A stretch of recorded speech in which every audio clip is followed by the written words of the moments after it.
day 10 of my take two. Trying a whole bunch of these recordings the last several days to get them to not be so broken up. And I'm sitting close to the server and it's still not taken today. Let's keep going. Today I want to talk about what mindfulness is. There are many definitions out there. You can look it up on the internet. And Greater Good has a definition.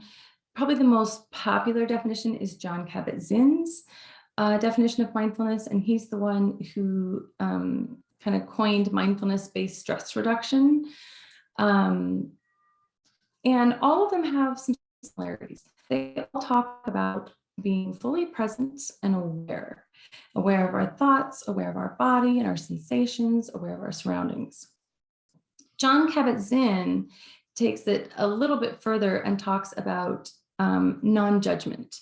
So this awareness is an observation of sorts and not an opportunity to form an opinion around what you're thinking or what's around you. It's really strictly observation. So that's the definition. But mindfulness also can be a few different things aside from the definition of mindfulness. It can be a practice, which is what we're doing here. It could be a state of mind, and it can be a trait, like a character trait. So let's go into each of those a little deeper. So mindfulness practice is some of the tips and things that I've been offering to you in these videos. And there are, mindful meditation, or some people call it mindful breathing.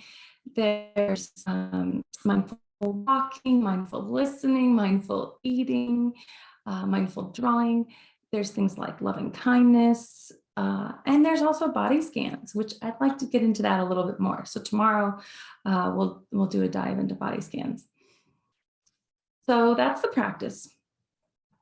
The next thing that mindfulness can be is a state of mind. And when you're doing the practice, you'll find that there are times that you go into that mindfulness state where you're fully present and fully aware. And you've all your thoughts on helium and balloons, and you're just in right here, right now. When you have that practice, though, that becomes more of your neural pathways, like we've been talking about. And so you end up having that state of mind more often throughout the day, even when you're not practicing mindfulness. So let's say you're in a meeting, and a lot of people tune out at meetings. And they just kind of drift into thought, or they get busy doing some kind of work, like grading papers or whatever, or thinking about their grocery list, those kinds of things. If you were able to sit in that meeting and be fully aware, eyes on the speaker, open mind, open heart, and really just take everything in, that would be a state of mindfulness. And you'll find that those kinds of states trickle throughout the day in conversations you have with people. Then the more often you have that state of mindfulness, because you've been practicing mindfulness, see how it all builds on itself, it becomes more a character trait. You become a more mindful person.